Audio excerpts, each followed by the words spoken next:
Hello, welcome to the Sutliffian Report. Today we are going to shake things up and discuss Shariah, and we're going to go through it step by step, and we're going to open people's eyes to what is actually believed in Islam versus what they tell us.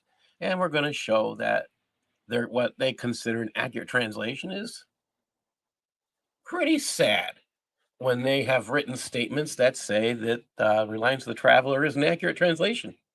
Uh, we're going to run into some of these issues as we continue. But today, as this is a Christian news show, I want to get into sharing the Word of God, which is what we always do on this show. We do that first.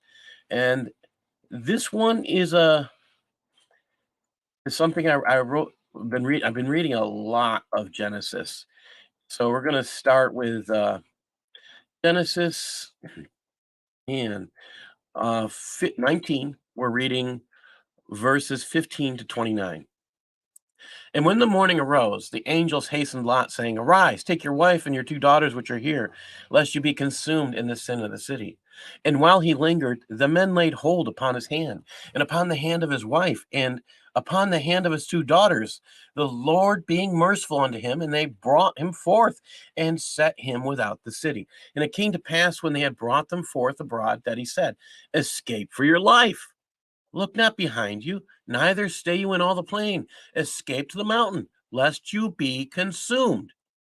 And Lot said unto them, Oh, not so, my lord. Behold, now your servant has found grace in your sight. You have magnified your mercy, which you have shown unto me in saving my life. I cannot escape to the mountain, lest some evil take me and I die. Behold, now there's this city is near. Can I flee to it? It's a little one. Let me escape there, and my soul shall live. And he said unto him, See, I've accepted you concerning this thing also, that I will not overthrow this city for the which you have spoken. This is God's talking. Hasten there, escape there, for I cannot do anything till you get there. Therefore, the name of the city was called Zoar. The sun was risen upon the earth when Lot entered into Zoar. What does it mean when a man is told to rush and leave the city, for it'll be abolished? It will feel the hand of God for its love of sin. And that man lingers. He should be rushing his wife and his two youngest daughters to pack and flee, but Lot, the one who's supposed to be leading the family, is leading them and lingering. Yet his grown daughters and son-in-laws will soon face that wrath of God. But he tried to reach them, and they laughed at him as if he was a foolish old man and had lost his faculties. There was no resemblance of respect or deference to an elder. This is the type of community Lot chose to live in the place where he thought good to raise his children.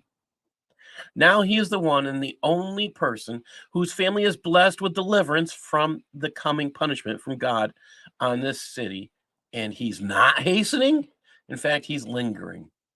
And that of his wife and his daughters is so noticed that the angels laid hold of their wrists and physically removed them from the city, pulling them. These are not the actions of a righteous man, but it gets worse. Having been taken out of the city, when the angel says, Escape for your life, don't look behind you, neither stay in all the plain, escape to the mountain, lest you be consumed. I don't know about you, but at that point, I would be telling my family to hold hands and start running. But Lot and his family, Lot starts to negotiate. This makes Lot the exact opposite of Abraham, who ran to meet God, who rushed to give his best. Lot drags himself, resisting doing what's right, and not only for himself, but for his family. Then tries to talk his way out of what's next. He's told to flee to the mountains, but negotiates his moving to another city, which is thought to be just 5 miles away. An average human walks 3 miles an hour. Lot and his family only had to walk less than 2 hours. If they ran as much as they could, that'd be a lot less time. Lot takes about 4 hours to get there. This is the reason God told Abraham to leave Lot behind in the beginning. It's the reason God waited until Lot was parted from Abraham to bless him, which is the man you would willingly follow. Abraham, a man who rushes to do whatever God asks, or Lot, a man who lingers and delays doing what God asks.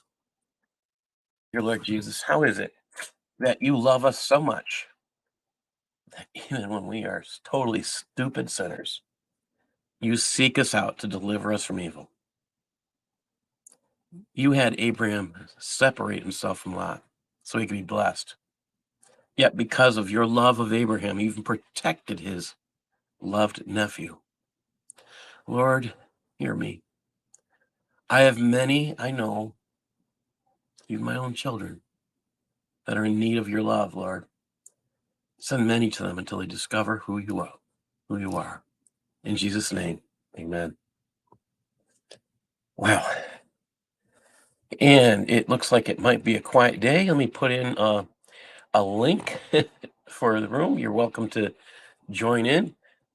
I'll just throw a link in. If you're willing to join us, that's fine. Maybe I'll take a risk today. This is going to be an interesting show. Why? Because I'm going to cover Sharia in a way that I don't think very many people will. I've been going through this step by step and trying to. Oh, this is different. Okay, really different than I'm used to saying. All right, they change things. There we go.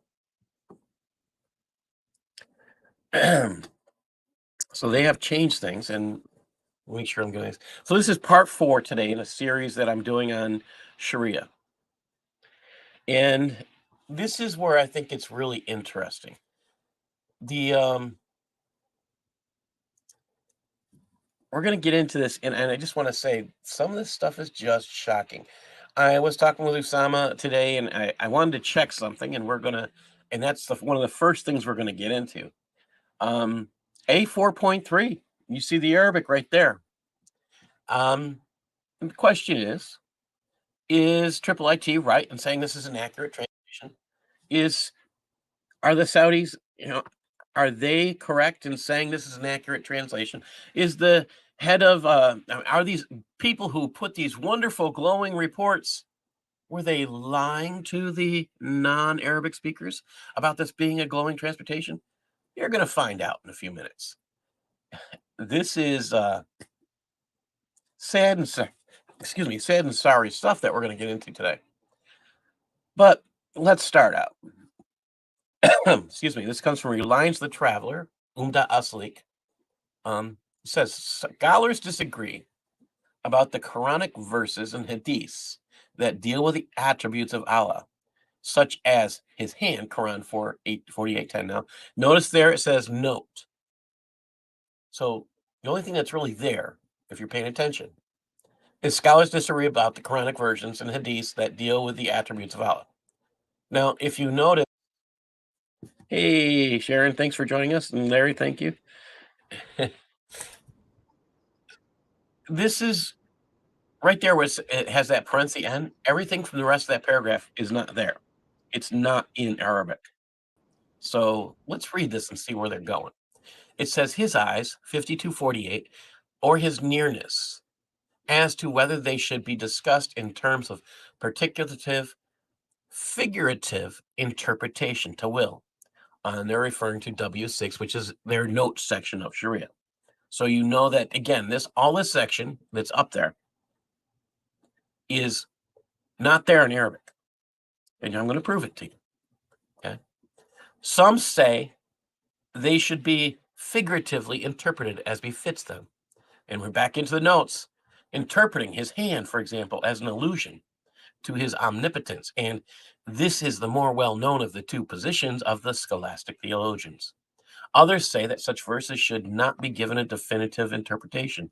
Their meaning should be discussed, and knowledge of them should be consigned to Allah Most High, whether at the same time believing in the transcendence of Allah Most High, and that the characteristics of created things do not apply to him. Well, the interesting thing here is that in the Bible, we have literal and we have metaphorical. We have a lot of literary terms in the Bible, metaphorical. We're talking about symbolic. We're talking about other use of descriptions. Okay, when God created the heavens, and if there's a part in there, he talks about creating the heavens. Did he actually have real physical hands when he did this? No. Well, Allah can say he's talking about creating the heavens with his hands. Do you think that's literal? And the interesting part here is every single Muslim I have met will tell you that the Quran is entirely literal. They won't tell you that it's metaphorical. And I find this interesting. Now, when you go and you search online in YouTube, you find a lot of scholars saying it's both. So, from a Christian perspective, Christian apologetics, this would make sense if you accept both. Boy, we are ripping up. Thank you for joining us. All these wonderful people. Thank you for joining us. God bless you. Yeah, I wish I could understand all the language. Thank you for listening. Uh, my question to you is this accurate? What you see on the right and what you see on the left. Is that word for word? So I saw this, and I have to tell you, there is more to this 4.3 that I haven't even put up here yet. And I looked at this and I said, if you look at the small amount written in Arabic, which this is all of it, and there's actually more in English. I said, there's something wrong here. So I called Usama and I said, can you give me the translation? So he did. And this is what he told me it says. They disagree in the verses of assembled ranks, Surah 37. Oh, wait, why is that not up there? Some say, okay, I'm sorry, in its views, can we go in it? Can we dig in it with interpretation or no? Some say you can make it as what it is written in it. And this is the famous of the scholars or school of thoughts. To those who speak about it, and others said, no, you can't, but you hold on to the words of its knowledge, and we depend on true Allah. Nothing we can do about it. For example, we believe the merciful sat on the throne, and we do not know the meaning of that. And what we meant by that, and we believe that there is the exalted Allah, and there is none like him, and he is above the description of things happening. And that is the way of people, and it is safer for man not to go in it. Really, that's the whole thing. We have a problem here if they're claiming, I don't see anything over there that talks about Surah 37. So let's take a look at what they're hiding from us. Why don't they want us to think about that? Well, let's take a look. Surah 37. Anybody want to read verses 40 to 46? All right. I guess I'll read. This is the part. This is from Usama's translation, the Generous Quran. Except the faithful servants of Allah, whose will have a measured provision, fruit, and they are honored in the garden of the bliss, on beds facing each other. Akas of wine, these are like kegs of wine, will be passed around among them from a spring, white and delicious to the drinkers, no intoxication in it, and they will not run out of it. Well, if we're talking about springs of wine, there's no reason for them to run out of it. Oh, why are they not talking about wine in this? What's going on? You have to ask these questions. Why are they hiding this translation? Hey, Sharon, thank you. Why are they hiding this? Well, because they're also talking about gardens of men who have pure virgins to enjoy. The gardens. What are the gardens?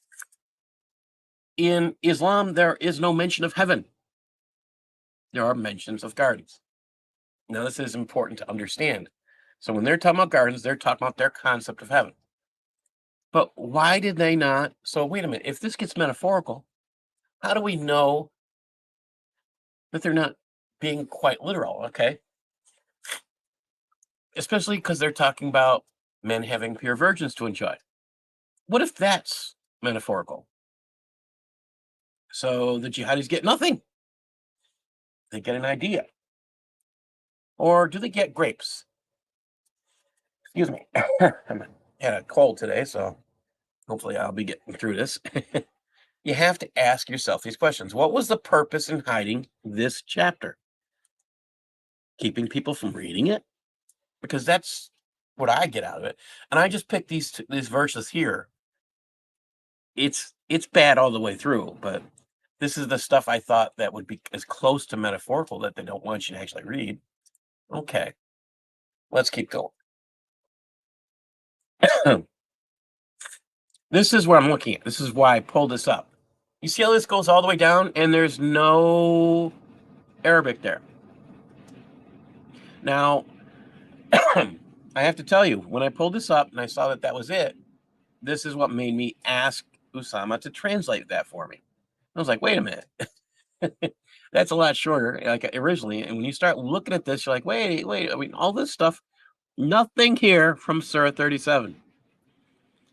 It says the all merciful established on the throne. How do we know the reality of the meaning of that?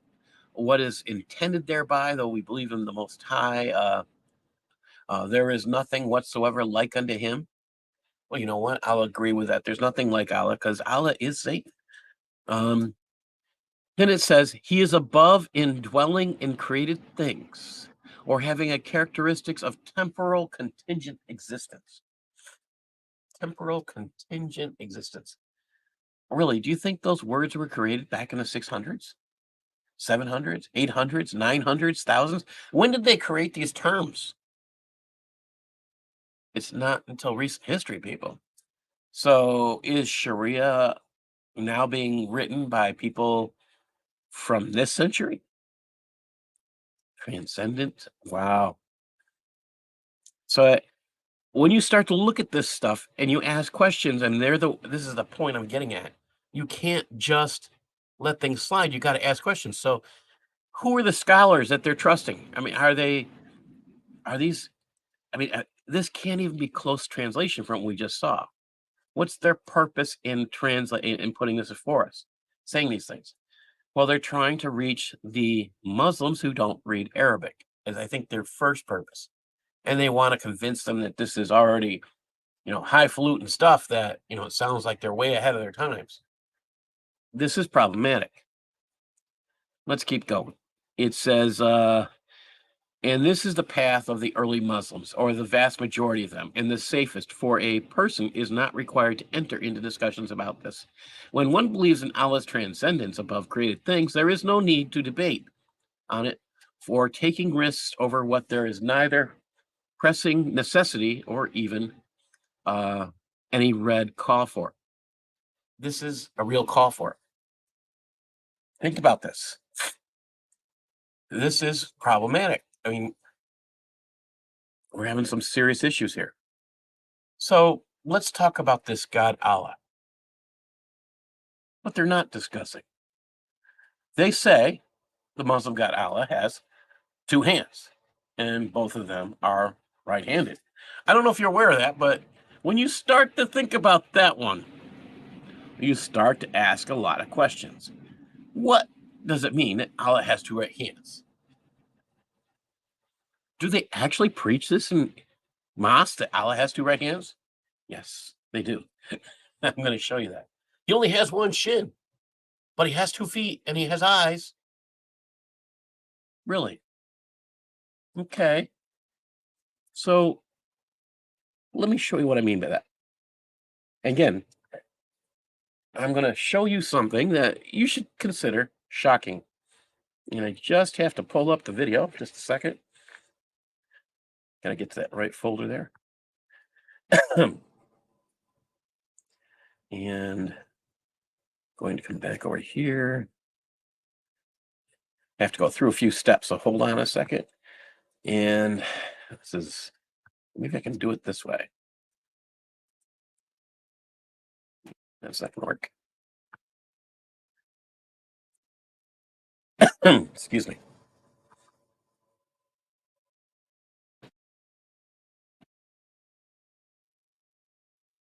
All right.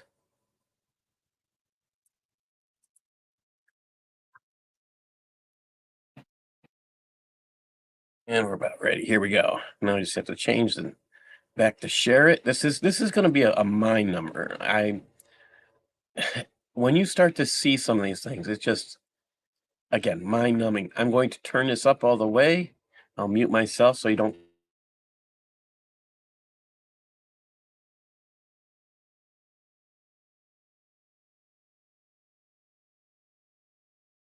We believe that both of the hands of Allah are what? Huh? كلتا يديه يمين. Both of them are right. How? I don't know. Don't try. How? I don't know. Is it true that both his hands are right? Yes, it is true. The hadith says very clearly that both his hands are right. You're going to start getting confused, aren't you? Are you? Are you confused? Allah created Adam with his two hands, and both of his hands are right hands. That's what we've been informed inside of Bukhari and Muslim. When the companions heard that, they know what a hand is in the Arabic language. They know what a hand is. It's known in the Arabic language. The yad, the hand, is known. How Allah's two hands are right hands, we don't know about that because he didn't give us the details. So you have to believe in it because it's mentioned in the Quran and it's mentioned in the Sunnah. And to ask about it is an innovation.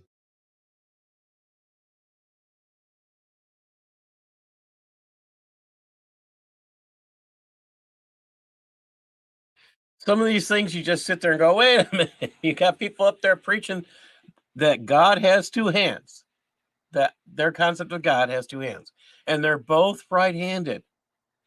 I want you to start thinking about the things you can't do if you have two right hands.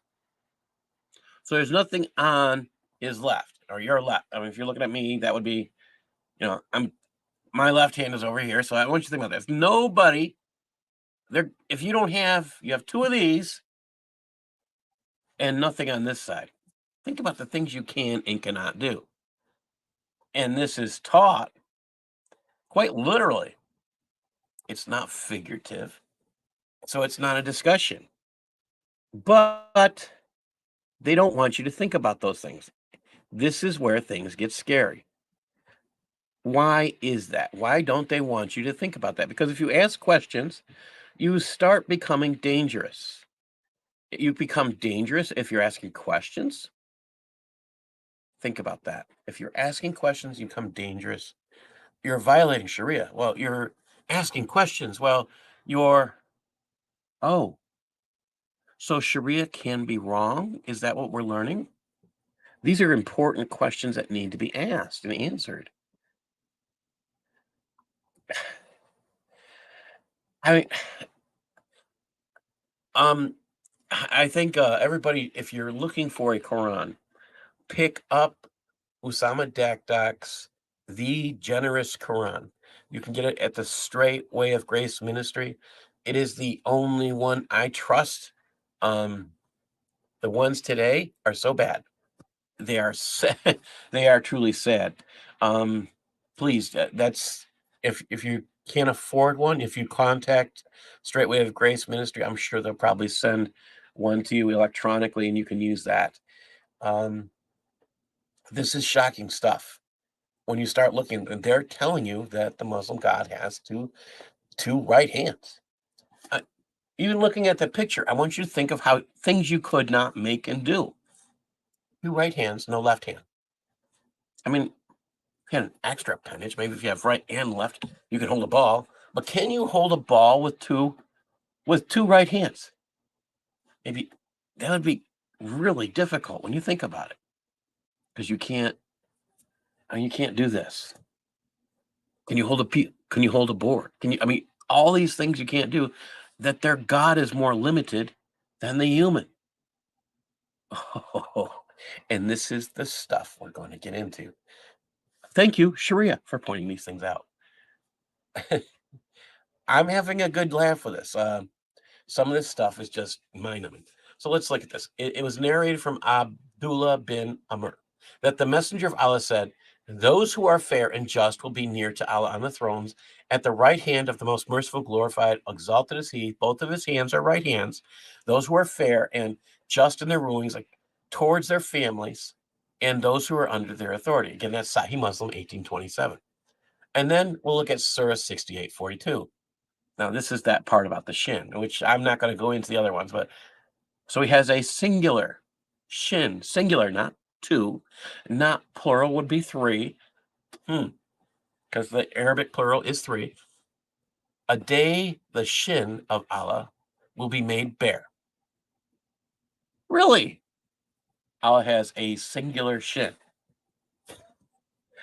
And they don't want you to discuss these things.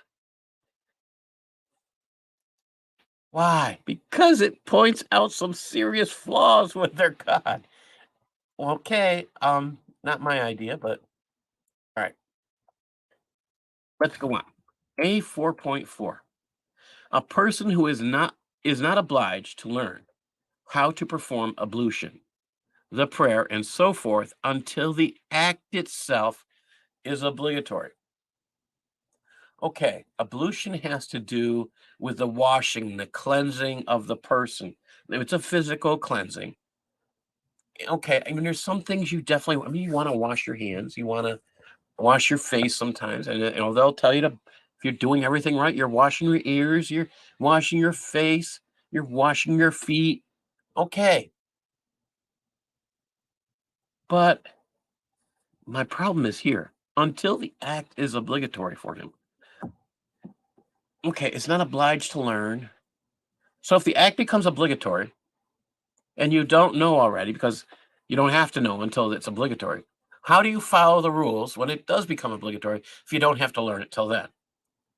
Well, the Muslims have an answer for this, and we'll get into that. But it should make you think.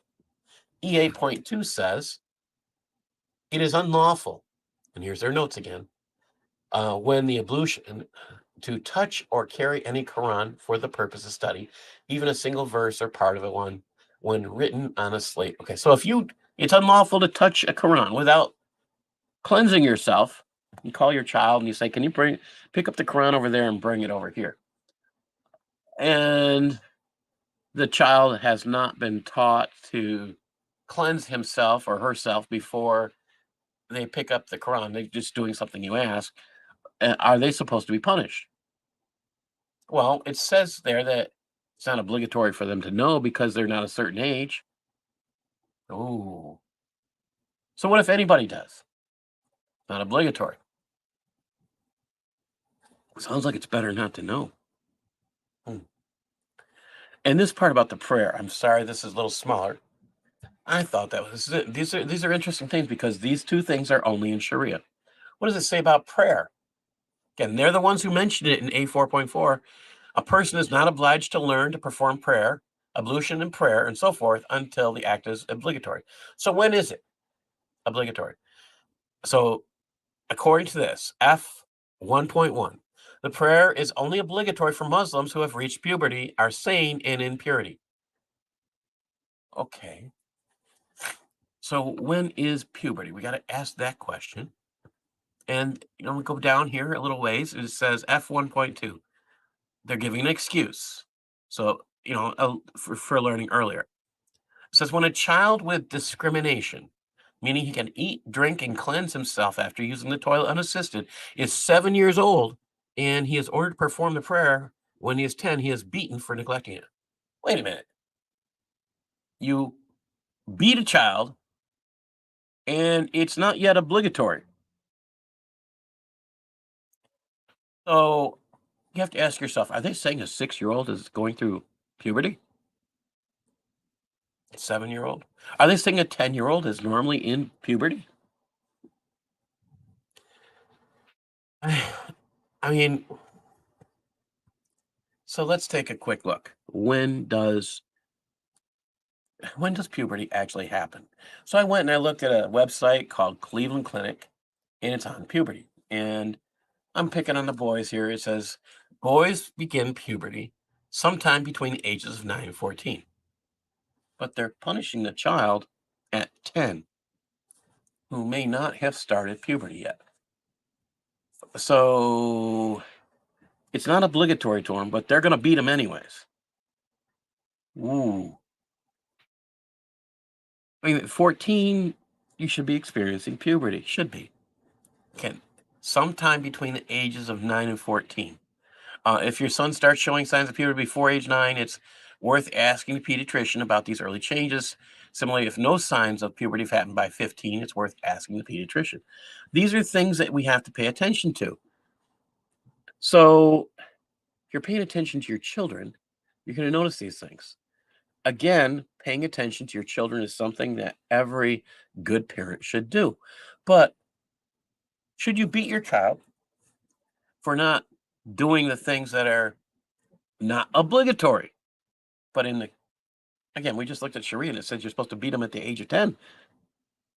But it's not obligatory till they're in puberty. So why are you beating them? This is where things get confusing. I sit here and I ask questions about this, and I sat there and I'm like, wait a minute. All right, so let's keep going here. It says 4.4, the person is not obliged to learn how to perform ablution, the prayer, and so forth until the act itself is obligatory. And it goes on. As for trade, marriage, and so forth of things, not in themselves obligatory. So that's saying you don't have to you don't have to get married. You don't have to go into trade. Start thinking about that. During this time period, in the beginning of Islam, you weren't into trading and you weren't into, what were you engaged in if you were Muslim? You were a raider. You stole things. Okay. Nothing wrong with that there, apparently. So forth the things in themselves obligatory.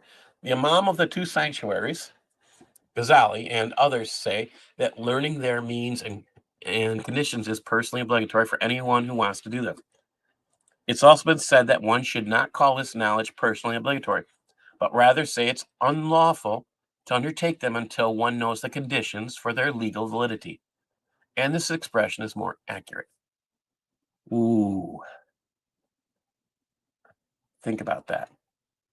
It's unlawful to undertake them until one knows the conditions. So you read up there.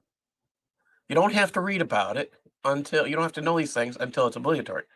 But how do you know the conditions for legal validity until how do you know the conditions for legal authority until you learn these things? So you could be doing these things all wrong to begin with, and you'd be punished. So it's like saying, okay, do it this way, but don't do it this way. This is problematic. I mean, you got to sit here and laugh at this. At least I am. Like, why is that? Let's go on to 4.5. It is obligatory for one to know what is permissible and what is unlawful for food, drink, clothing, and so forth, of things one is unlikely to be able to do without, and likewise for the rulings on treatment of women if one has a wife. Okay. So you shouldn't have to know how to treat a wife if you're not married. Really? Would you raise your child to beat your wife, to beat his wife? Well, that would mean you would be beating your wife. But if that's permissible in Islam, the child's going to see it. So that would be training your child how to treat your wife. If you treat your wife with love and respect, then that child will follow that example. Okay, let's talk about food. It's obligatory for one to know what is permissible and what is unlawful for food, drink, and clothing. So food, drink, and clothing, who's responsible for that through a child's life? That's mommy and daddy. All right, so the child's going to follow those things. That makes sense. But obligatory to know. And they're saying you're really not responsible for many things until you're the age of puberty. Okay, then you can start doing some things for yourself. I can kind of get that. But they're not making an exception here like they did with the other ones saying puberty. Huh, why? Think about this. What do we learn about what's permissible to eat? J16.2 says it's permissible to eat the onyx, the zebra, the hyena, the fox, the rabbit, the porcupine, a Sumerian rock badger, a deer, an ostrich, or a horse. Some of these things are not permissible under Jewish law. How about this one? It is unlawful to eat, and they put it in, it's a note, any form of pork products. Why is that a note? Cats are disgusting small animals that creep or walk on the ground, such as ants, flies, and the like.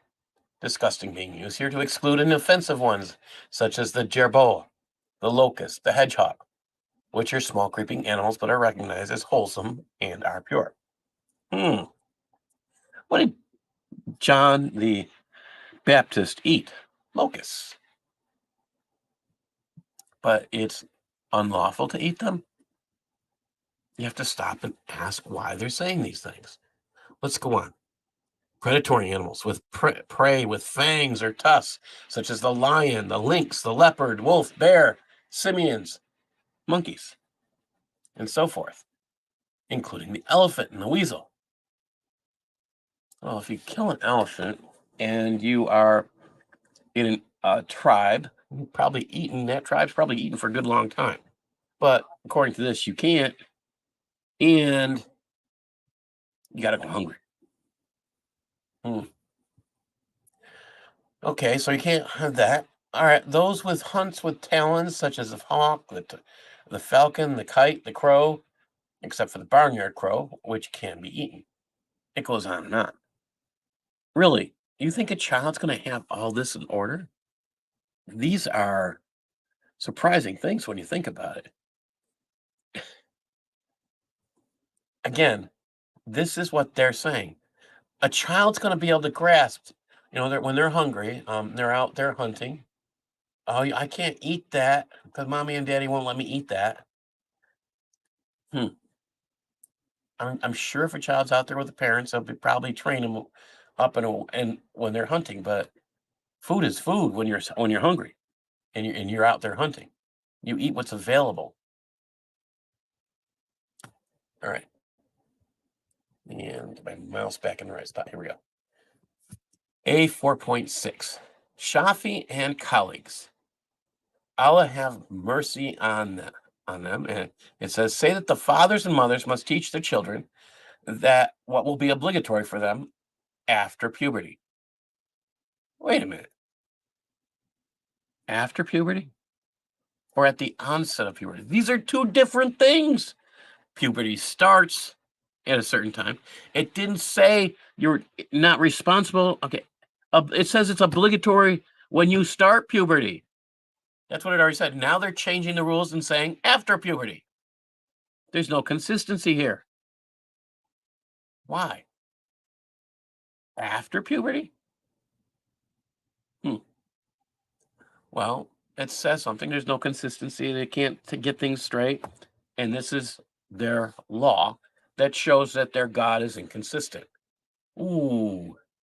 If this is law given by God and God doesn't know that he said when they start puberty in one part, and now he's saying after puberty. Whoa. And we haven't even gone very far. We're only in the beginning of Shariah, and we're seeing that God contradicts himself. See, this can't be the Christian God, can't be the Jewish God, because their God is the same yesterday, today, and tomorrow. But this God, who writes these things, doesn't know what he said yesterday. We have a problem. We have a problem. This Allah God doesn't know that he said, after puberty. So we're talking about, okay, so when does puberty end? I didn't even look that one up. Start thinking about that one. 18. Hey, Larry or Sharon, can you look that one up for me? When does puberty end? So we can come back with this one. It's gonna When does puberty what? End? end, yeah. Because I mean, they don't see. I mean, I think that's hilarious that they don't. I mean, this. I looked up when it starts because and then you look here and it says obligatory for them after puberty. Do they not know they're putting the opposite ages there? The boys start puberty after girls, up to 2 to 3 years after girls is what they're saying. So that's why boys will start from 10 to 14, and girls will start earlier. Let's keep going. The guardian must teach the child about purification, prayer, fasting, and so forth, and fornication, sodomy, theft, drinking, lying, slander, and the like are unlawful, and that and that he acquires moral responsibility at puberty. Wait. Here we go again. We're having a problem. At puberty means at the start.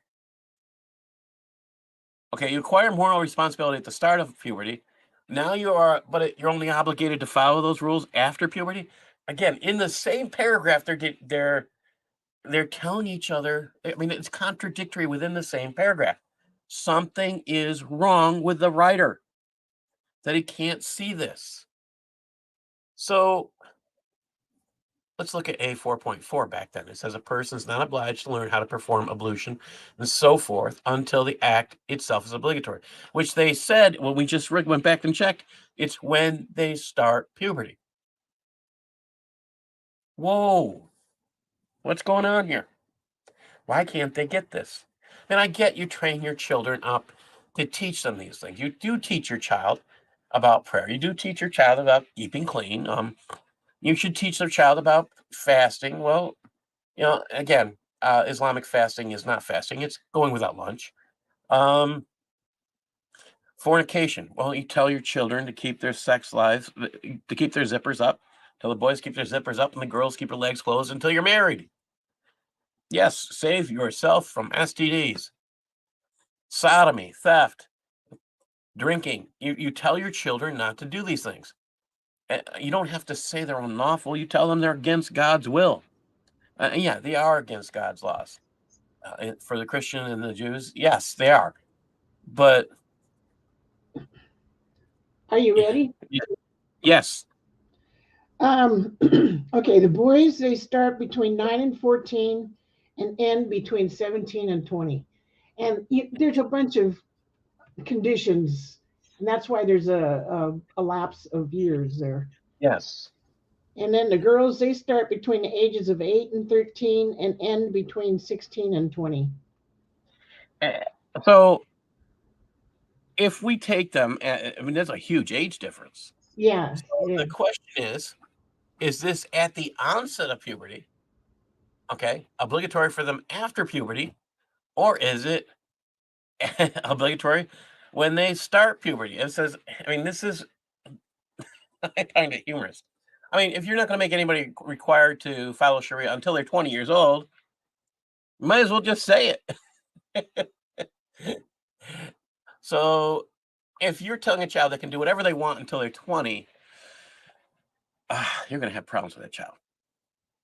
Now, if you've ever been to a Muslim's home, which I have over the years as a teacher, and I've seen some pretty interesting things like that.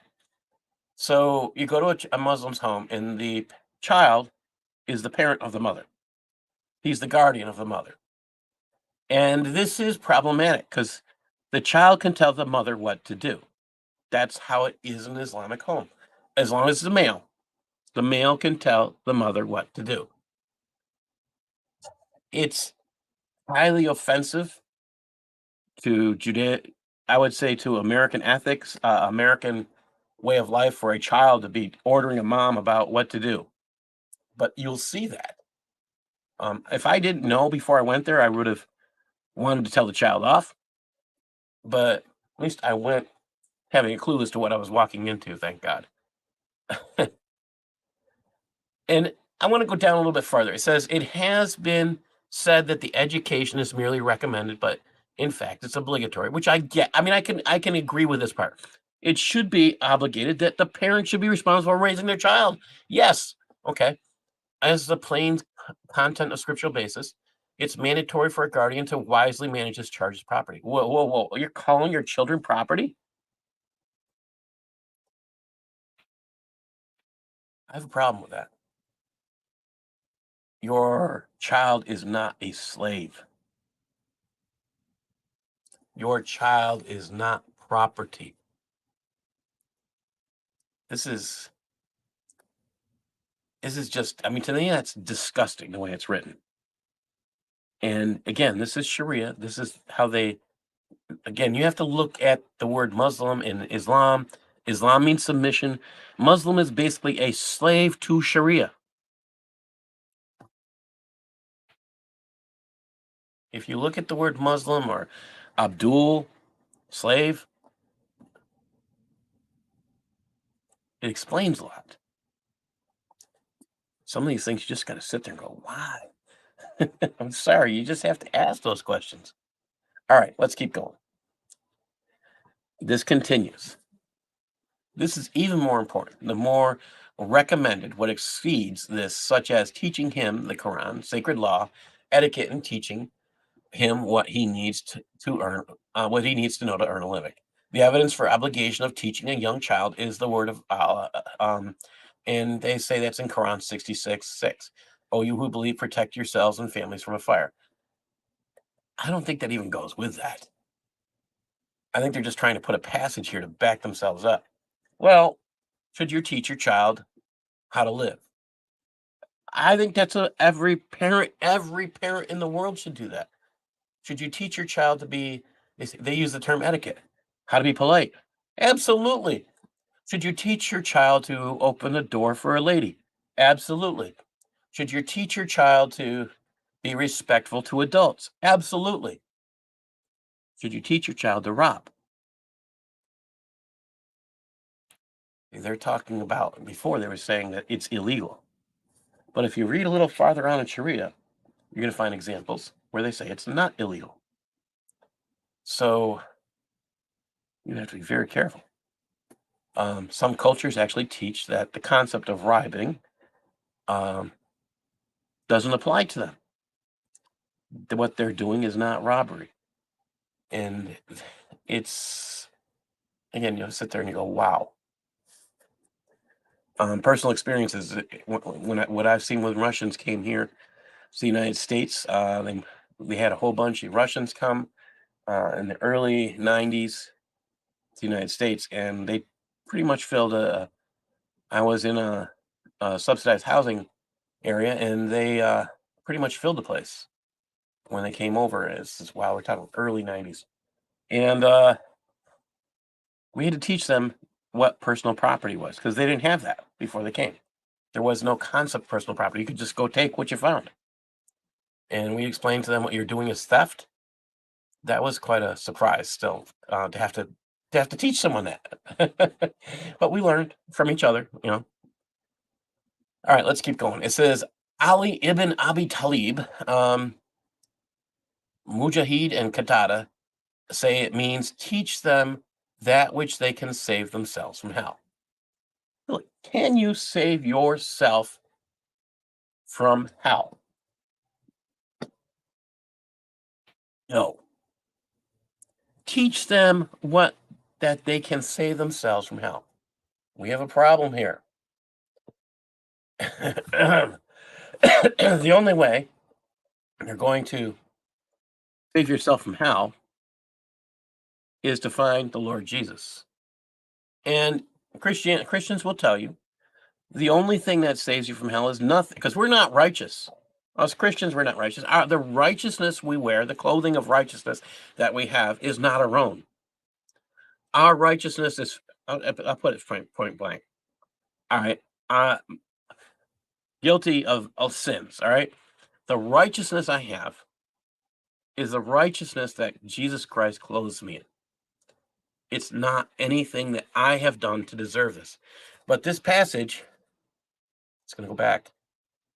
You're teaching a child that their good behavior can save themselves. This is dangerous. Why do I say dangerous? Because if you teach someone that being good can save themselves from hell, then we have to start looking at what's their concept of good. If their concept of good is stepping on other people, you have a problem. If they're following Nietzsche's thought process, they're going to be like Hitler. And they're going to say, okay, it's all right. I can do anything I want. I'm good. And nobody else can do the good things that I can do because I'm better than.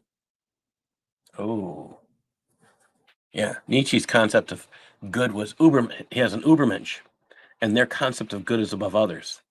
And we've already talked about that with Shariah. Think about that. Good can keep you from hell? This is extremely, extremely dangerous in how you raise your children. All right. Let me come back here. As for Knowledge of the heart. This is A4.7 of the heart, meaning familiarity with the illness of the heart, such as envy, pride, and the like. Ghazali has said that the knowledge of their definitions, causes, and remedies and treatments is personally obligatory. Ghazali meant when he said that Sufism is a personally obligatory for every Muslim. He didn't mean that taking away tariqa and a sheikh are obligatory, but rather elimination of unlawful inner traits. I'm going to skip down to the next highlighted part. And he is not obliged to learn what will cure them. Really. He's obliged to think about that. He's personally obligated for every Muslim to learn what causes problems, but he's not obliged to learn what cures them. So if we take this and we start saying, okay, I'm obliged to learn the causes of, let's just take COVID-19. I'm obliged to learn what the causes of COVID-19 are. When they first came out with a medical study that told us what the causes were, they said the people who got COVID-19 all had a deficiency in D3. This was the original studies that were done. Okay. If you know the cure because you know the cause, that would imply you would probably start taking D3 or something like that. But you don't have to know the cure. You don't have to know how to cure somebody. We've got a problem here. Does that mean you don't care about other people? You don't have to know the cure. You don't have to know how to take care of yourself. I thought we were talking about how to, take raising a child and how to be responsible a few minutes ago. And now we're raising them to be irresponsible. This is where you get these contradictions. It says right there, but if not safe from them, he must reflect. If he can purify his heart from these things without instruction, then he must purify. Okay. You can purify your heart, which again, this Sufism is really inward expression of spiritism, mysticism, and you have to look at Sharia as basically being run by Sufis. They're gonna say no, Sunnis, whatever, but that's not entirely true. Sharia is pretty much run by Sufis. Well, we have this Hanbali school, we have this school, we have the Maliki school, that school, but again, who is responsible? Excuse me. Cold all day long. So, all right. Who is responsible? Sufis. Start spending time looking at who they're who they're quoting. It's Ghazali. Sufism. Okay. Look at the green part. He cannot rid himself of these unlawful traits except through learning the above mentioned knowledge that he is personally obliged to. All this is about secret knowledge. This isn't talking about medical knowledge, it's talking about secret special knowledge. Islam is Gnosticism. It's a form of Gnosticism. It is all about secret special knowledge, gets you to higher levels of heaven. Or they don't have heaven. They have gardens. So higher gardens. They don't ever mention heaven. Even when they have a translation, no matter where it is, they're talking about going to a garden. There is no concept of heaven for them. That's a Western concept, they would say, or a Christian Judeo concept. Their concept is all about gardens. Why? Because their concept of reality is very desert-like. Well, if it's a better place than where they're at, which was desert, it must be a garden. Okay. Start thinking. Secret special knowledge. Think about it. That's the Sufi way of life. It's Gnosticism. It's the Sharia way of life. Gnosticism. It's Islam's way of life. I'll post it again. Look, I'm gonna post the link in again. All right. If the link isn't working, that is all on. All right, we'll put it here one more time. Thank you, Eric. All right. Here we go.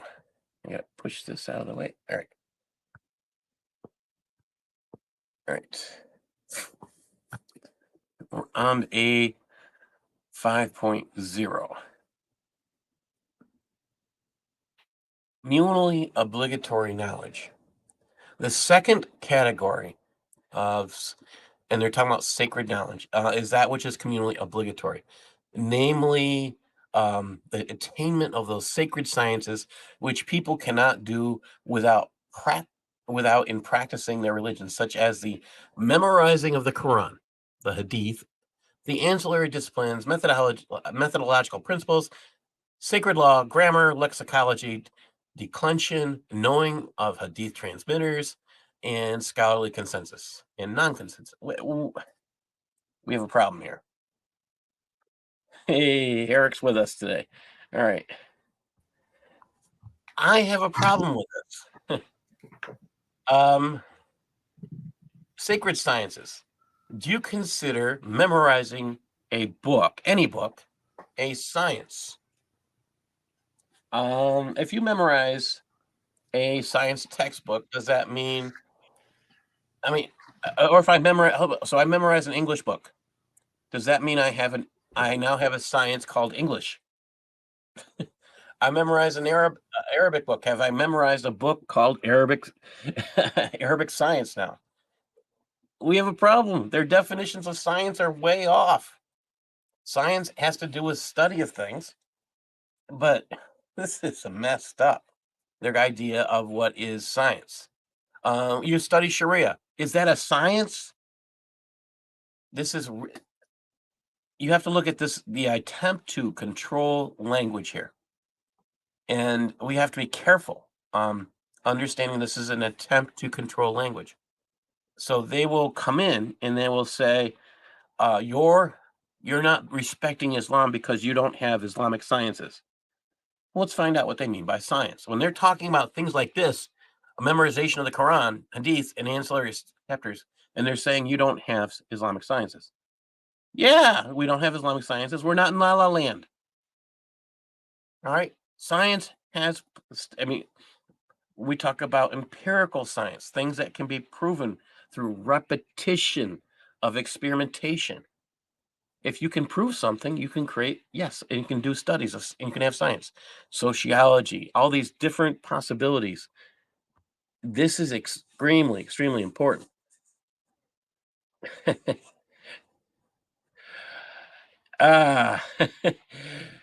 We're gonna, Sharon, if you want to come back and share that last one you shared up there, that is good on the Sufis. We'll talk about that in a minute.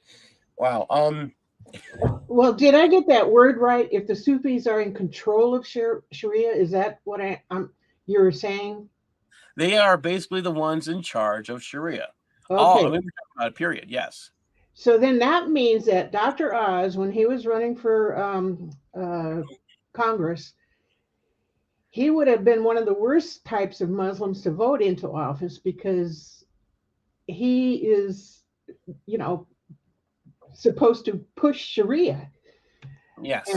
I do know that he He tried. actually did that when he ran for office. Yeah, he demanded that his opponent shut up regarding anything. He said something about Islam that was not offensive, but Dr. Oz demanded that he be quiet. And I look at what Usama Dakdak and I and many others had said this man is dangerous. This is where Trump didn't get it. I know I handed him my second book. I personally handed it to him, and my understanding is that he read it. But I don't think he has the right people around him to understand what's going on, and he did That's have it. one of my biggest problems with Trump is he tried to work with people who were bad You know, instead of cleaning house. Now he yeah. has said that is going to clean house, but we'll see. I don't know.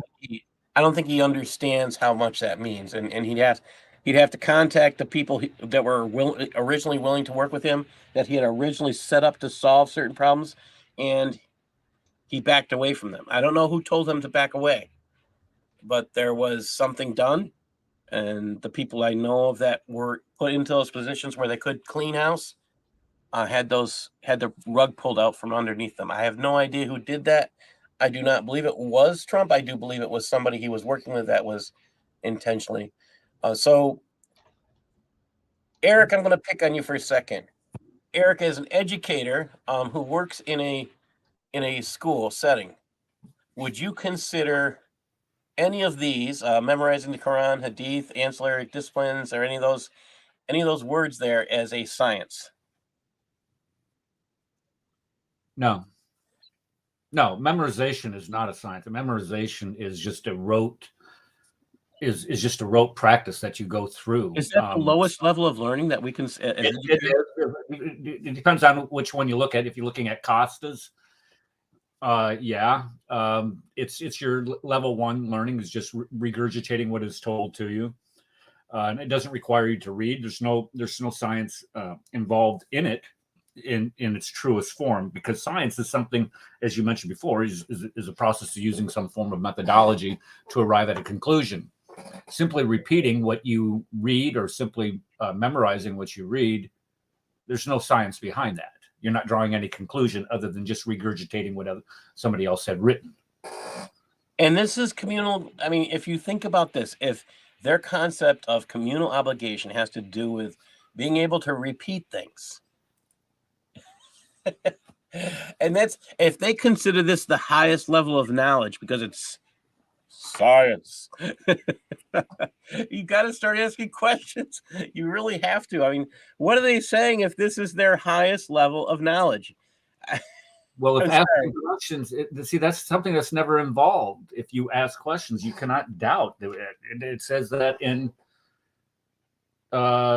chapter 9 or 09, I think, is when we start talking about apostasy. So when you start questioning what the Quran says or any verse given, that's you're an apostate. You're blaspheming Muhammad. So to think for yourself is blasphemy and unscientific, according to their definition. I'm just gonna stop streaming here. All right, I have I've been going through this, and I've been going through this for quite a while today, and trying to get ready for this. And as I was going through this, I put a whole lot together, and I started thinking about all this, and it just doesn't seem like it seems like I'm rushing through this sometimes, and it seems like I'm going too slow at times. But I think we have to ask all these important questions. If this is what they consider science, if this is what they consider the highest level of knowledge, we're in trouble. If your person coming into if we just had 100,000 people come to this country, not legally, but via Biden. Thank you, our military, for following orders, even though they were not legally binding orders because they're unconstitutional. We have a problem. We have brought people to our country who believe the highest form of knowledge is rote repetition. Why do we consider that a low level? Because you drop out some of the most important things, like you're not going to have analysts. You have to be able to synthesize, put things together, and take them apart. Okay, so you're not going to have science anymore, because if you can't do this, you can't take something, you're not going to have engineers. You're not going to have, you might not even have mailmen, because I mean, they have to memorize and get things to the right spot. But again, some of that involves experimentation, especially when GPS doesn't work. There's so many levels of things you won't have if you consider Islamic science the highest level. and so you go to court. I don't care if it's a Sharia court or what, and you're arguing, and your opponent's winning, and you just follow rote repetition, and you're losing. You can't adapt if all you learned was rote. I mean, there's no way to adapt. There's no way to grow. You have to learn more. You have to find out what fits. If you don't do experimentation, you can't improve yourself. That's a lot to say about humanity. If you can't improve yourself, the beginning of this, I read a passage from Genesis today, and I talked about how Abraham had to learn. I mean, he was told in the beginning that he shouldn't have brought Lot with him. He was told to leave Lot behind. He was told to leave his family members behind. And he takes his nephew with him. Doesn't listen. And then God makes it to the point where the two have to part. All of a sudden, he gets blessed. Okay, so experimentation. Let's see. Lot moved away. I get blessed. Ding, ding, ding. The light bulbs go on. Okay. Are we now moving out of the rote repetition realm? Yeah, because all those times he was getting in trouble. Yeah.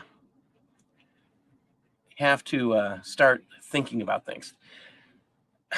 We have a great number of people. Surprised we have a good number of people listening.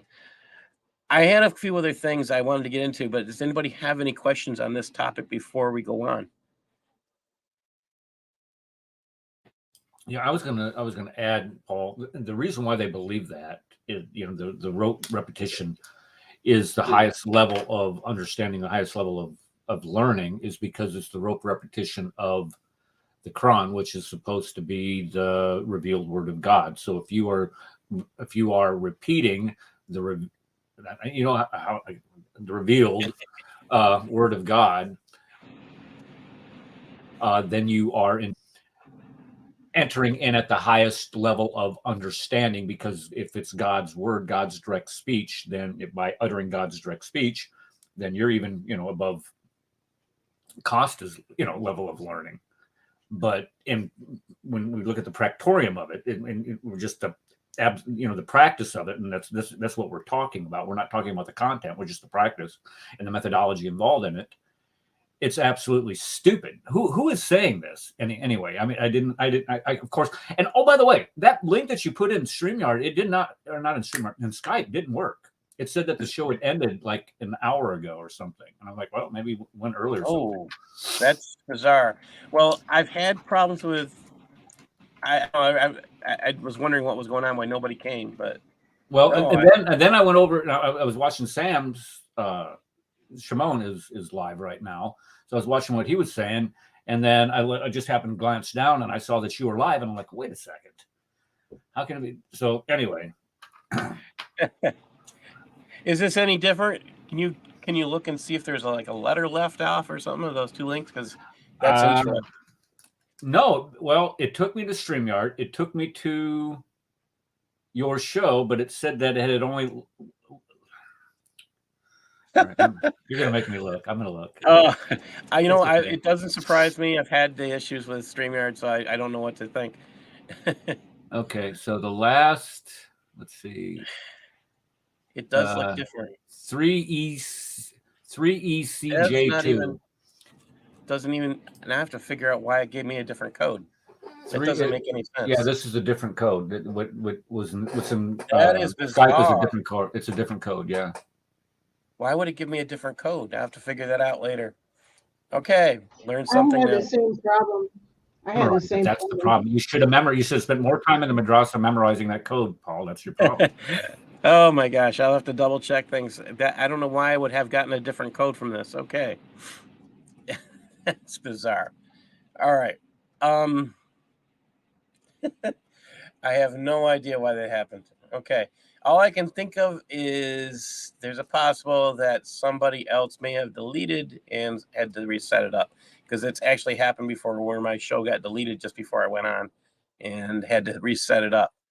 Sat there and complained. So that's another possibility of what happened. Okay. Good to know.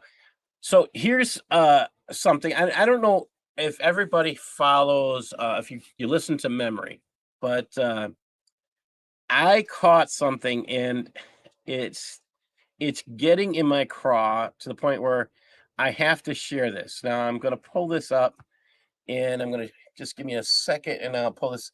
It is a video, and just got to come down here and share the video.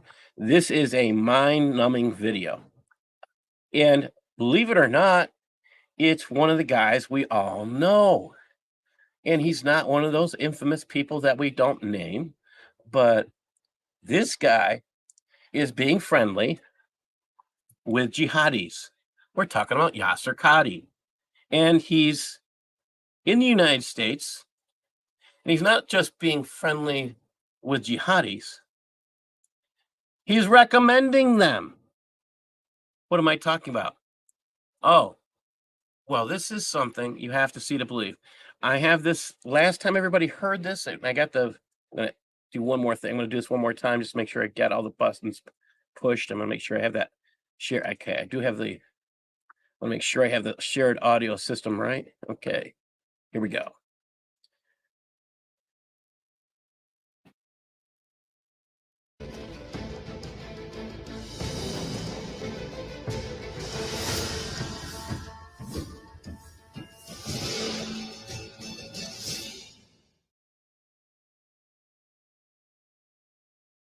One of the giants, before I talk about Dr. Qaradawi, is Abdullah Azzam, rahmatullah alayh. Again, a personal friend and a dear teacher also. Wallahi, there is no one that I would love to meet Allah with a work similar to his, like more than Sheikh Al-Qaradawi. Subhanallah. He wrote a book on jihad. Yes. And so on. If somebody wants to read the details of the fiqh of zakah, don't waste your time. Just go and read the 3 volumes of Sheikh Al-Qaradawi on jihad, 3 volumes on the fiqh of jihad, and the details of that. All of these challenges are small to our challenge in facing Zionism and the occupation of Palestine. This is in the heart of the Arab world and Muslim world. And they have been able to corrupt our governments and making them accept their presence in our lands. And again, they huge amounts of time and money and energy and several wars have been spent in facing them. And all of this is wasted. It could have been directed towards Islamic civilization.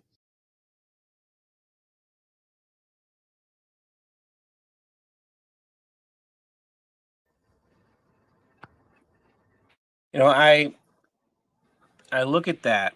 He's backing Al-Qaradawi. Al-Qaradawi is a man who was forbidden to come to the United States. He tried to come here, and Hillary would have let him come here, I believe. However, he'd made statements endorsing the killing of American soldiers. Great. Just the thing you want a Texas imam out there endorsing. And the other man he mentions in that talk is a leader of Al-Qaeda. Oh, so now you have a Texas imam, Yasser Qadi, who has on his show a live broadcast from his this is something to think about, from his mosque, endorsing an element of Al-Qaeda. It makes you wonder. Now, people will say he's moderate. Really? Out there endorsing the killing of a man who's willing to kill servicemen. This is out of Texas, people. I hope the Department of Homeland Security is out there. I hope they're gathering some people up and doing something with this. It's on memory.org. I mean, what does that say if we have to wait till something like this is exposed on memory.org? I'm kind of concerned for the safety of the individuals who live in that neighborhood. You know, you got to remember that Obama, while in office, he basically has destroyed our security and military. And I mean, do you remember when he fired 200 to 300 officers? Yeah, he hollowed out. Yeah, he what he did was he hollowed out the U.S. military, and then started to build that under Trump. So I wouldn't depend on our security agencies, especially since Biden is in office now, and Trump didn't do anything to change what Obama did. And now Biden's in office, which I think is just the third administration for Obama. I'll agree with you. I think this is why Osama calls him Biden. Yeah, I do too. I think it's exactly right. And I, every time I hear it, still makes me want to laugh. But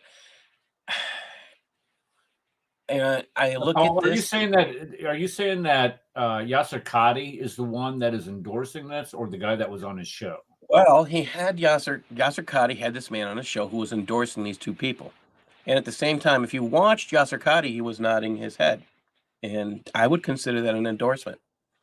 He was agreeing that yes, you should listen, you should read Al-Qaradawi's books on jihad. All right, and that's of great concern.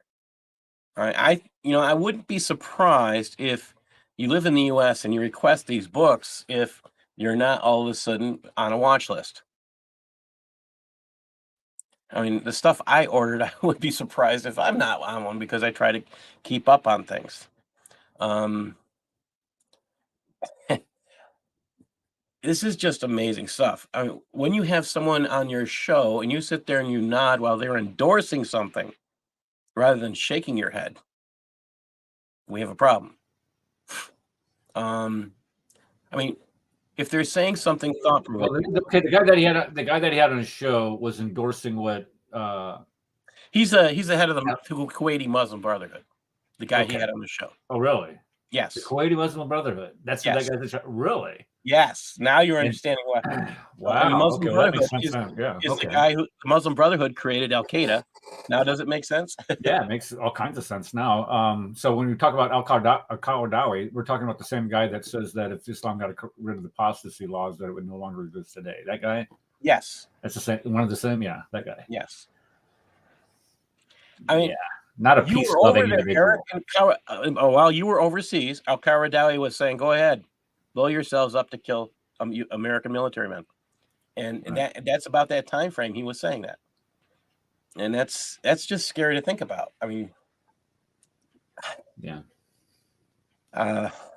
I'm Well, I mean, guys like that, aren't long for the world, though. well, Qaradawi's Well, they're for a while. They weren't anyway. Yeah. I don't know about now. Yeah. Now they can just openly and flippantly do whatever the heck they want. But they're for a while. I'm concerned that this is openly done on a broadcast within the United States. That's, I guess, my biggest concern. I mean, I'm very happy that Memory picked it up and exposed it. To think that this could happen and no one would catch it would be more troublesome. I'm very thankful that that was done. I saw that and I just could not ignore that one. I have well, how often does Yasser Qadi broadcast? Is it like a weekly thing, or is it something that he does every weekly day? or bi-weekly. I've seen him do I don't have an exact time frame that he works in, but I believe he has a weekly broadcast. Now, I did see one other couple other news stories that I think need to be talked about. And I'm going to put this link in. It's a Jihad Watch link. Now, I'll put it in the private chat so everybody here can see it also.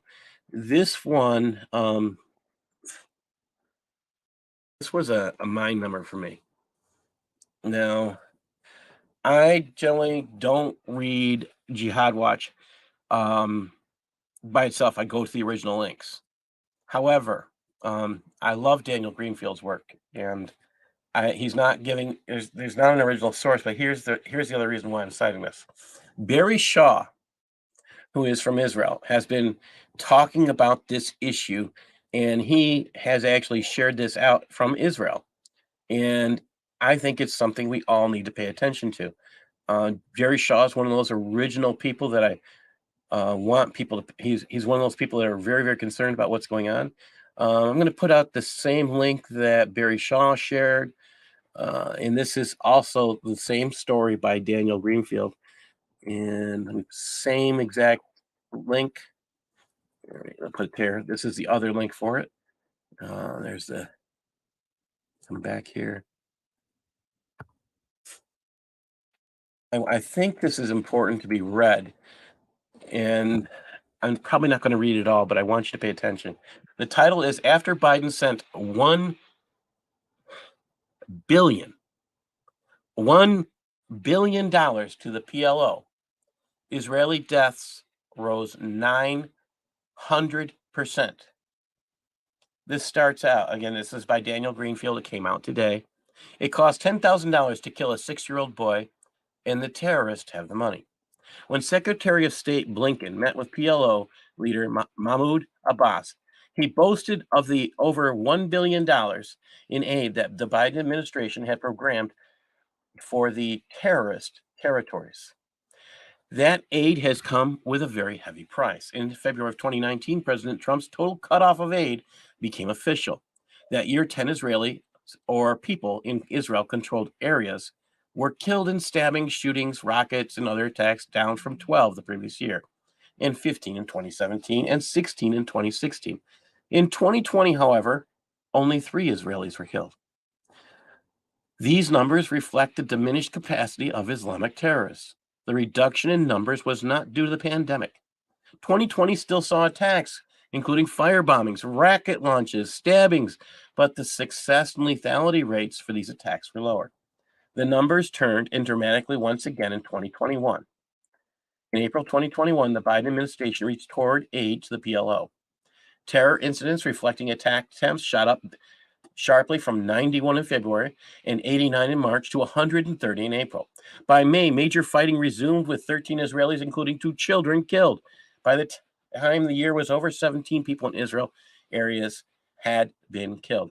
The over 400% increase in the deaths was only the beginning. In 2022, 31 Israelis or people in Israeli areas were killed, up from only 3 in 2020, for a massive 900% increase in casualties since the restoration of foreign aid to the terrorists. This was the worst death toll since 2015 under Obama. But in January and the first half of February of 2023, 10 Israelis have already been killed, including a 6-year-old boy and an 8-year-old boy. 3 times as many have been killed in a month and a half of 2023 as in all of 2020. That's a 233% increase over 2020 in just a fraction of a year. But it's also a marked month-to-month escalation from 2022, which featured no attacks at all in January and February. More people have already been killed by terrorists in 2023 than through most of March in 2022. What a difference $1 billion makes. Start thinking about who you put in office, people. I know I didn't vote for him. I don't care what country you're in, but if you're endorsing someone who calls for jihad, even though he really doesn't know he's doing it, don't expect that he's for you. That's what Biden did. He called for jihad, and too many people were unaware. So that one, under Hillary Clinton as Secretary of State, I don't know if you're aware, she was attempting to send a large amount of money over to terrorists in Islamic-controlled areas of Israel. However, the person who was I guess the right word would be the person who controlled the purse strings, I cannot remember her name right now. It's in my second book, but she caught Hillary's attempt to send funds, and it was a violation of U.S. policy. She was trying to override the congressional rules about spending of funds with groups that spend money on terrorists. It got stopped. I blame Congress as well as Biden, because Congress has the ability to stop the financing of these criminals, these murderers, terrorists, whatever you want to call them, and they did not act. So whether that is Republican, Democrat, whatever, it doesn't matter what party you're from. If you're not going to stop the murders by stopping the financing of death, that's on you as congressional representatives in this country, and whatever form of government you have in your countries, it's on your representatives and you for not calling them out. I personally, I mean, I knew about this and I haven't called them out, so I don't exactly feel great about it myself. Uh, and I do know that when I call my representatives, they don't answer the phone. They hang up. So there's not much, unfortunately, I can do. I live in Libland, New York, and when you live in Libland, you often get hung up on if they know you're a conservative. So that's an unfortunate factual thing. And Chucky Schumer, yeah, we can wait for him to go away. But yeah. All right, I have one more story out here. Paul, I was just going to add one thing Yeah, to go that. ahead. When you look at the numbers historically, you know, and the reason why the numbers were so small and we see such a dramatic percentile increase, a 900% increase, you know, that's going to get anybody's attention. But you go from almost no attacks based on, can you correlate? I mean, is there a correlation between the number of attacks on Israelis based on the amount of funding that Hamas, or I mean, I'm not Hamas, the Palestinian Authority receives? It's one of the same. Is there a direct correlation between those, where we can, if we go back to, like, let's say 2016, 2015, or when Trump actually cut these guys off, cut these monsters off and said, look, you're not getting a dime. That's what that's what he did in the beginning. He was correlating the cutoff. So that was in the Okay, so beginning what? Okay, so what was it before that? What were the numbers before that? Are they consistent with the numbers that we're seeing now, or Okay, you so I'm don't gonna know? go back. I looked at the articles. I read it this morning, and I didn't see. That was one thing that kind of stuck out with me. I didn't see where they were prior to 2016. So The 2016 2016 would be when he took the 2016. I don't see 2016 or 2015. right. One of That's what I those was. 2 years was a terrible year. I remember that. And I'm trying to think of where I can actually contact somebody in. Yeah, I don't see that. Wait, 2015. No, I'm looking through the article and I don't see it right now. I can actually Well, contact. it's not that great. It's not that important. It's just that I would like to see what the numbers were prior to them getting cut off. You know, Yeah. where Trump cut them off, and we can see the dramatic reduction in terrorist attacks. Okay, so you can make a correlation there. If those numbers were consistent with the numbers that we see today, and if the funding itself is semi. Let me see if I can get Daniel to.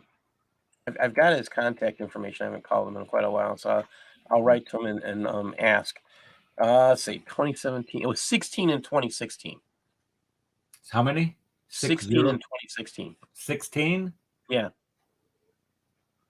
Wow. So Trump's rules would not have gone into effect at the very least till 2017, and there was 15 in that year. Well, actually, 15.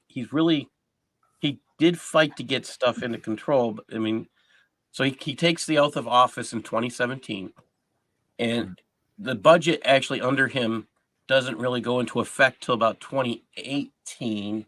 It sounds, people have to understand that when you leave office, when you're coming into office, the last person's budget is still in effect for that year. So it's important to understand that even though you're the new president, you're still abiding by what the last president set up, and you can't usually do things to have an impact until a little bit later. Well, with Biden, it was almost immediate. Prices of energy went through the roof. Inflation started taking off. So yeah, because he did some incredibly stupid things. I mean, yeah, no. that's you can't do more stupid things than shut off the things that work. Let's see. I have one other story that I want to get to. This is I watch a lot of the stuff that happens in Sweden because of my visit there, and this one is also up on let me get back there. This story is also up on Jihad Watch, and again, I always go to the original source, and you'll see that if you put this link into the Google, you go into translate.google, you'll see this link in English or whatever language you speak. This is quite a statement. Please understand that Sharia Islamic law allows for sex slaves. In the Quran, it talks about you can have sex with your sex slaves. All right. And we're talking about February 6, 2023 in Sweden. The headline is they kept 3 girls as sex slaves in Falkenberg. 2 Iraqi citizens in their 30s have been detained for kidnapping and aggravated rape. They're suspected of having kidnapped and grossly raped high school girls in Falkenberg. According to the prosecutor, the 3 girls held captive in an apartment between Thursday and Friday of last week. This would have been the week before, actually. According to information from Aftonbladet, they must have been drugged. One of the teenage girls managed to escape and alert the police, which led to a major police operation in which the victims were exonerated. Excuse me? Exonerated? I mean, I think they're not translating that correctly.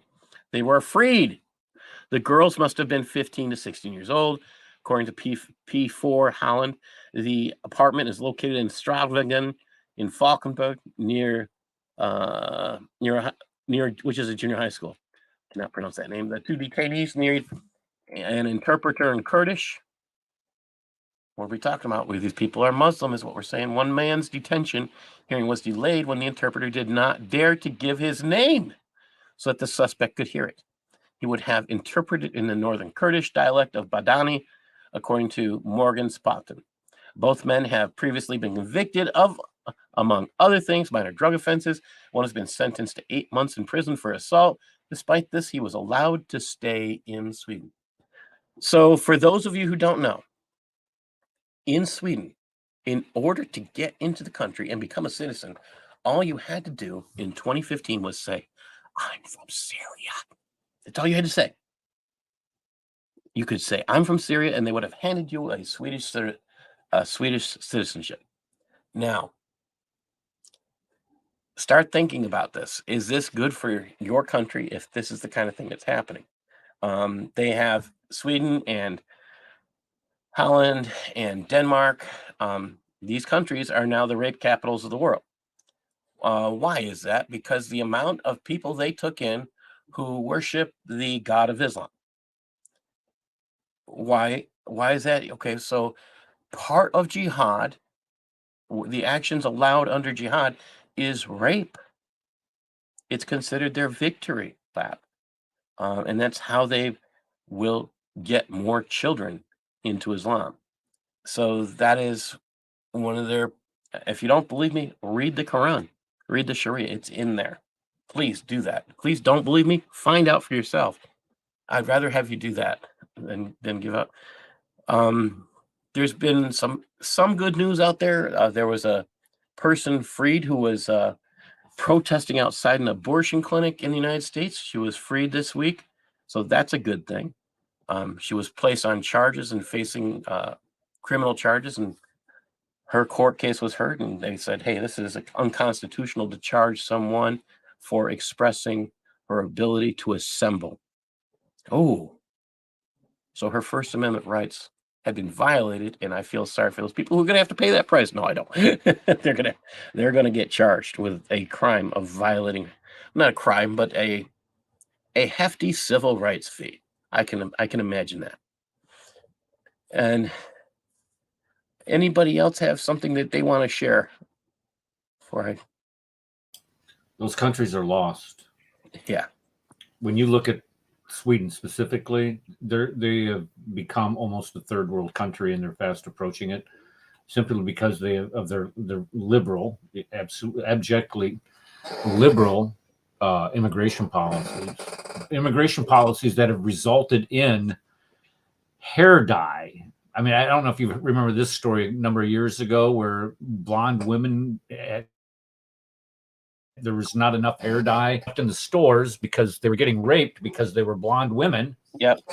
And then only a couple years ago. It talks about yellow-haired women being like this prize for jihadis, and so these women had to, instead of getting raped, they would dye their hair so they wouldn't be a prime target. Now, this is in your own country, and if this is your own country, it reminds me of the Rotterdam episodes, where if your government refuses to protect you from physical violence, easily understood understanding the motivations for that and not having the courage to stand up and admit what those motivations are, you're lost. If you cannot defend your own children, the most precious things that a country has is those children. And if the government refuses to protect them, you're done as a society. If they refuse to protect them out of a fear of being labeled as some type of phobe of whatever. So with that in mind, Eric, I got to ask you a question. Since you've read my last book, what would you think if Interpol got a hold of my last book? Would it help them? Well, it wouldn't hurt. That's, anytime that you would tell people that these are the motivations, here are your sources. I mean, that's what you're talking about, is where you mention all the sources for this type of behavior. And you refuse to look at that. Now, this is when we looked at the 9/11. Remember the 9/11 report? Yeah. Prepared. Yeah. Okay. What did Obama do to the 9/11 report? He went through there and he had every reference to jihad, Islamic extremism, all that. It was purged from the report itself. So when you refuse to admit what is patently obvious, you've lost. Well, let me just put it this way: I did send my book off to somebody who is in Interpol. So we'll see how. I says, hey, if you like it, let me know, and I'm willing to. Well, I tell you, here's a test for that. Here's a test for that, Paul. Fly into Heathrow sometime and see how well you do. That's kind of what I'm wondering. I just see if they drag you in the back room or something. Yeah, I'm wondering if I just put myself on that you can't come here list. Right, I want to go to. Got KTFP. You're welcome to join us. I don't think I've seen that symbol before. It's an amazing thing when you can't defend your people, your country. This is my family came to the United States in 1625, 1630, somewhere in there. They came on the second Mayflower. So I look at England as it's not my home country. The United States would be home, but where my family came from was England. And I look at Rotherham and I get utterly disgusted knowing that my ancestors came from England. How is it possible to not defend your children? It's disgusting. It makes my skin crawl. I look at Sweden. How is it possible? I look at France. How is it possible? I can't grasp those things, and I never want to. I think it's important to defend and protect your children. When your country refuses to do that for you, I'm sorry, that's the time. If you don't have a gun, go get one. It's time to defend and protect your own children. You have to do something. I'm not telling people to go out and buy guns. Please understand that. I am telling you to protect your own children. Start there. Your children have to come first. And that to me means another thing. Raise them up to know who Jesus is. Raise them up to give them the knowledge of who Jesus is. Sit there and pray with them. Show them the scriptures. Read the scriptures with them. I'm not talking about picking up a baby Bible and reading through it. I'm saying get your Bible out, read through it, read the details with them. They need to see that the Bible has details.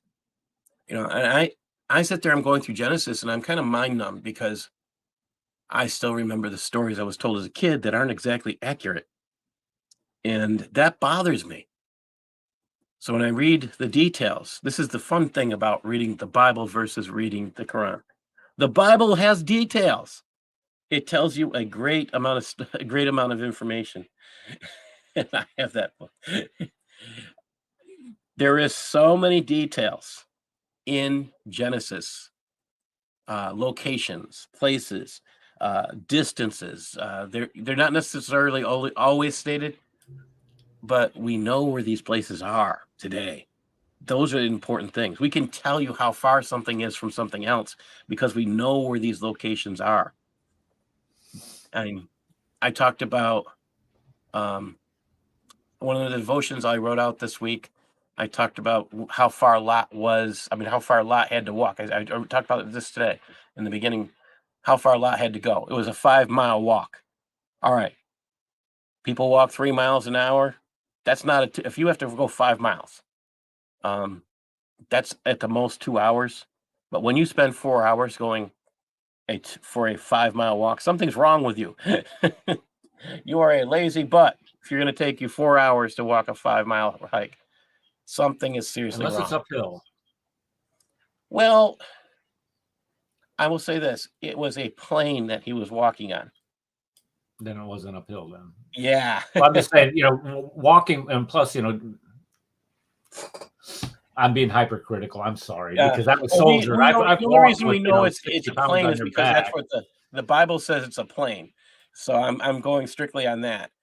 I will say there are deserts like here in Nevada where you keep walking and then you run into a mountain. So that's possible. I'm not going to say I know Israel that well that I would know that it's not like that. But 4 hours on a plane where you could most likely have spent maybe 2 if you're going somewhat slow. I'm injured enough that I don't make the 3-mile walk anymore. I mean, I can make 3 miles in maybe an hour and 15, or maybe an hour and a half at the latest. But something's wrong. If I'm as injured as I am and I'm limping, I don't think I would spend 4 hours going that distance. Today, I'd probably just call an Uber. They can't do that back then. Then they had to be dragged out by the angels too. Something's wrong when you keep hindering getting someplace when God tells you to get there. Start thinking. Start showing your kids the details in the Bible. Get there with them. Show them there is great joy and great beauty and great love, even in the book of Genesis and all the way through. We have the God who loved us first. If you can find that any place in the Quran where God loved you first, I will be in shock because I know it's there. God loves you before you have to love him. This is the great joy of serving the one true God who came to die for us. Give him a chance. Find out who Jesus is. Thank you, everybody, for joining. Anybody else have some last words? Okay. Thank you. Thank you for helping out, Sharon. Thank you for coming, Larry. KTFP, I'm glad to have you here. And I was just good going to night, say, everyone. Paul, make sure that you post the right link next week. I have no idea what happened. I have to figure that one out. Okay. All right, my brother. It's happened to me once before, and I'm going to figure it out. So next time I'm going to. That makes no sense of what happened. I have no idea. I've gone through the exact same steps. I don't know what happened. All right. God bless everybody. See ya.